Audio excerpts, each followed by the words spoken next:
Assalamualaikum warahmatullahi wabarakatuh. Bismillah walhamdulillah wassalatu wassalamu ala rasulillah wa alihi wa sahbihi wa mawalah amma ba'du.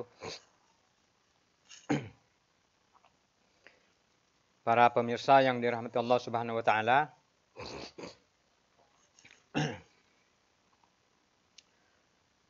di video kali ini saya ingin menanggapi sebuah video seseorang yang ingin viral. Menurut saya orang ini hanya ingin viral. Jadi di video ini ada seseorang yang merasa dirinya sudah lebih alim daripada yang alim. Kalau dilihat dari perilakunya, mirip-mirip seperti Wahabi. Bahkan kalau ini menurut saya ini sudah bukan Wahabi tapi nenek moyangnya Wahabi. Kenapa saya berani katakan seperti itu? Karena orang ini sampai berani membakar tafsir. Berani mengatakan kitab iblis dan sebagainya. Hal-hal seperti ini harus atau wajib kita perangi. Agar masyarakat yang tidak tahu itu bisa paham mana yang benar dan mana yang salah. Tujuannya orang ini sebenarnya sederhana. Katanya orang itu lebih mengedepankan tafsir ketimbang Al-Quran. Al-Qurannya disimpan di dalam almari, sedangkan kitab-kitab terjemahan seperti tafsir seperti ini katanya sering dibaca. Hanya itu sebenarnya katanya. Seperti apa? Mari kita reaction bersama-sama. Kita tonton dulu videonya. Wabarakatuh.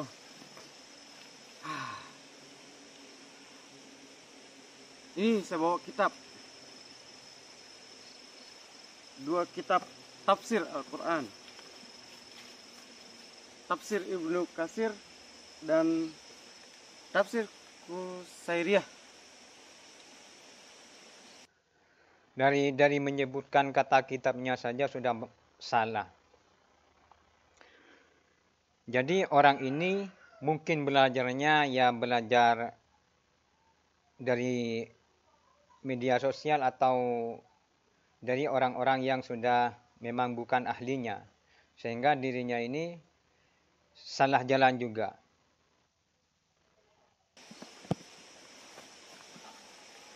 Sebenarnya Al-Quran itu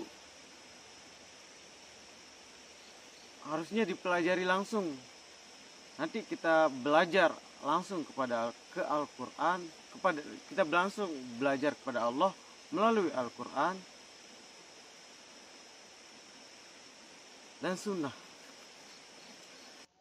Nah, kalau kita melihat dari segi bicaranya, dari kalimat-kalimatnya ini seakan-akan orang ini memang mengikuti Wahabi. Kata-kata orang Wahabi. Bagaimana kata-kata orang Wahabi? Kita harus kembali langsung kepada Al-Quran dan As-Sunnah.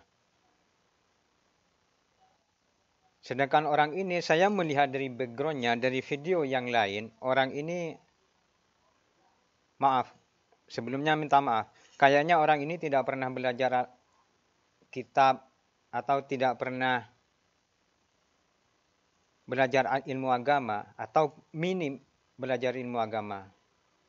Mungkin apakah orang ini karena ingin terkenal membuat channel baru dan ingin terkenal, maka orang ini membuat sensasi seperti ini. Kitab-kitab seperti ini tidak perlu ada. Kitab-kitab seperti ini menyesatkan umat. Kenapa saya bilang menyesatkan umat? Ini menurut pribadi-pribadi seseorang. Ini tafsir Ibnu Katsir. Ini Risalah Qusairiyah. Kitab-kitab yang menjelaskan tentang Al-Quran seperti ini sebenarnya kitab iblis. Kenapa saya bilang kitab iblis? Orang-orang yang membukukan, yang membuat kitab seperti ini seolah-olah dia menetapkan kalau makna Al-Quran itu seperti ini. Nah, tadi orang ini mengatakan adalah kitab iblis. Dari sini orang ini sudah sangat jelas sekali bahwa orang ini memang tidak berilmu. Hanya ingin membuat konten dan ingin cepat viral. Tentunya ingin mengikuti jejak para orang-orang yang kemarin-kemarin yang langsung viral itulah. Jadi kita sebagai umat Islam wajib di sini untuk memerangi hal-hal yang seperti ini. Kalau bisa, orang-orang terdekat dari orang ini seharusnya sudah melaporkan ke pihak yang berwajib. Karena ini sudah sangat-sangat menghina pengarang tafsir dan juga melecehkan kitab-kitab tafsir. Seolah-olah dia menetapkan seperti ini. Padahal setiap manusia itu berbeda. Si A, si B, si C, perjalanannya masing-masing. Nah, Al-Quran itu inti dari seluruh perjalanan. Ketika dikitabkan seperti ini, maka misalnya si A, si B, si C, si A yang membuat makna tafsir seperti ini, misalnya Qusairiyah ini. Nanti si B dan si C itu dia akan berbondong-bondong lari ke sini, seolah-olah mengikuti jati diri Qusairiyah, tidak mencari jati dirinya sendiri. Kenapa saya mengatakan keberatan dengan kitab ini sekarang? Karena orang-orang lebih menyimpan Al-Quran di dalam lemari daripada menyimpan kitab. Orang menyimpan Al-Quran di lemari dan membaca-baca kitab. Menurut saya sebenarnya orang inilah mungkin yang sering menyimpan Al-Qur'annya di dalam almari daripada membacanya. Kenapa? Karena saya melihat di videonya yang lain, orang ini membaca Al-Qur'annya pun tidak benar. Jadi masih harus banyak belajar. Jadi seperti inilah orang-orang yang baru belajar tentang Al-Quran dan sudah merasa pintar. Ini adalah salah satu contoh orang yang ingin langsung orang yang merasa dirinya benar sendiri ya seperti ini. Baru belajar Al-Quran sudah merasa paling benar. Maka di sini, makanya kita ini di dalam salah satu kitab Ta'limul Muta'allim kita ini diharuskan mencari guru. Apabila ingin berguru, mencari ustaz, maka kita ini diharuskan memilih wakhtiyar ustadzin, memilih ustaz. Kenapa? Karena kalau kita salah dalam memilih ustaz, salah dalam memilih guru, maka hasilnya akan seperti ini. Baru belajar Al-Quran, sudah menyalahkan tafsir. Baru belajar ilmu agama kemarin sore, sudah menyalahkan ulama-ulama yang sudah alim alama. Sebagai penambah wawasan, kenapa bukan Al-Quran dipakai di tempat umum, kitab khusus pribadi-pribadi mereka, tetapi malah Al-Quran ini, tetapi malah Al-Quran dibuat untuk pribadi-pribadi, ditaruh di tempat umum dan ditaruh di tempat khusus seperti lemari. Sedangkan ini dikaji di tempat umum. Seharusnya terbalik, Al-Quran itu di tempat umum, ini khusus pribadi-pribadi, bukan di tempat umum. Karena ini pendapat orang, bukan firman Tuhan. Dari segi bicaranya saja sudah ngawur orang ini. Mengatakan di tempat umum Al-Quran tidak dipelajari. Terus orang ini sebenarnya hidupnya di mana? Padahal sudah Al-Quran setiap waktu dibaca, setiap waktu Al-Quran itu sudah terdengar di mana-mana tempat. Kok baru sekarang orang ini mengatakan Al-Quran itu tidak dibaca di tempat umum? Ini kan sudah menunjukkan bahwa orang ini hanya ingin tenar, tidak mau belajar, ingin cepat viral, dan orang ini mungkin ingin cepat-cepat masuk penjara lah kalau menurut saya. Al-Quran itu firman Allah yang sesungguhnya. Kita umat Islam percaya Taurat, Zabur, Injil, Al-Quran. Kenapa kita tidak mempelajari Taurat, Zabur, Injil? Kenapa kita lebih berlari ke tafsir-tafsir ini? Ini tafsir pikiran otak manusia. Ini tidak salah, tetapi salahnya ketika dikitabkan. Kenapa Al-Quran kita simpan di lemari, Taurat, Zabur, Injil kita tidak mau tahu di mana keadaannya. Sedangkan kita umat Islam percaya salah satu rukun iman kita adalah percaya kepada kitab-kitab Allah, Taurat, Zabur, Injil, Al-Quran. Tetapi Taurat, Zabur, Injil kita biarkan ke agama lain. Al-Quran kita masukkan ke dalam lemari. Kita lebih senang membahas kitab-kitab di umum. Ini bukan saya membenci ilmunya, tetapi ini sebagai bentuk protes saya kepada yang mengadakan kitab. Sebagai bentuk protes saya akan membakar kitab ini.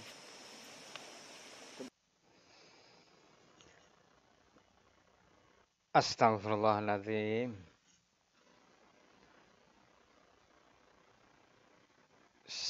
Ini menurut saya pihak yang berwajib harus turun tangan ini. Ini segera diatasi. Kalau orang-orang ini seperti ini dibiarkan, maka semakin banyak orang-orang yang akan rusak akidahnya.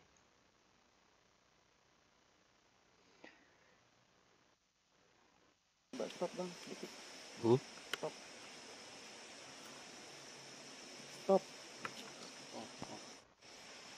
Ini bukan saya memprotes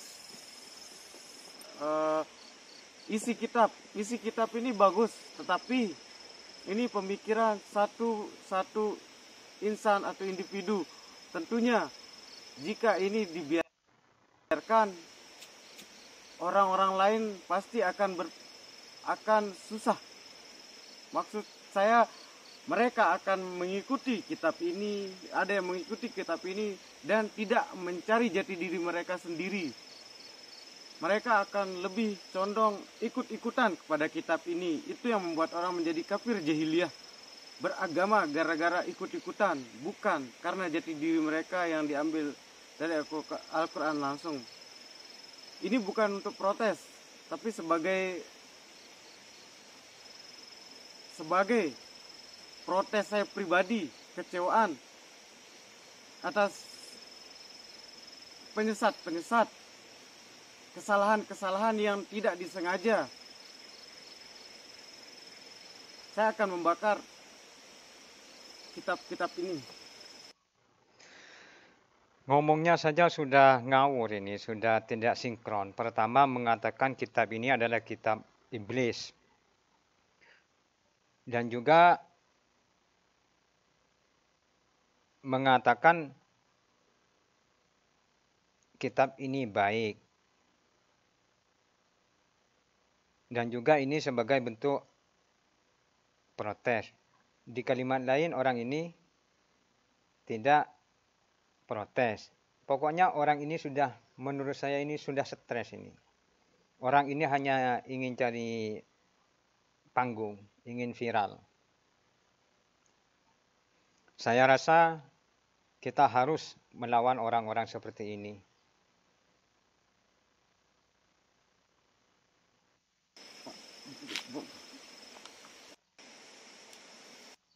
Kita Astagfirullahaladzim.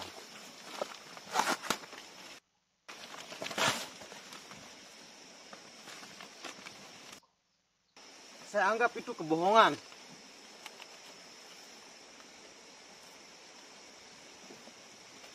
Karena Al-Quran itu tidak semata-mata seperti itu.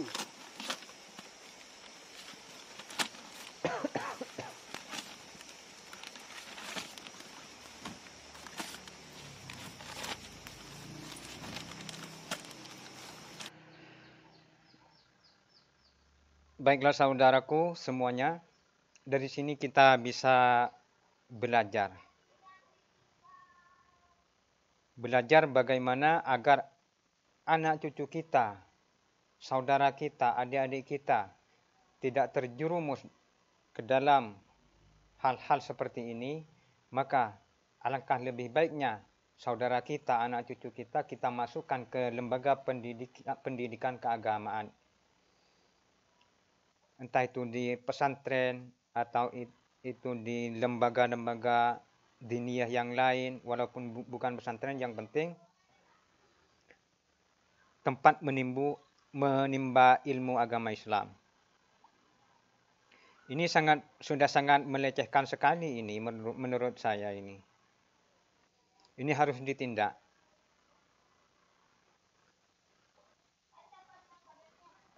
Dan saya yakin orang-orang seperti ini sebentar lagi akan terkenal dan akan masuk penjara, insya Allah. Baiklah sahabatku, sekilas kita menanggapi video tersebut. Apabila saya ada kesalahan atau kekeliruan, saya pribadi mohon maaf yang sebesar-besarnya. Kita satukan hati, kita lawan kemungkaran seperti ini. Hadanallahu wa iyyakum ajma'in. Wassalamualaikum warahmatullahi wabarakatuh.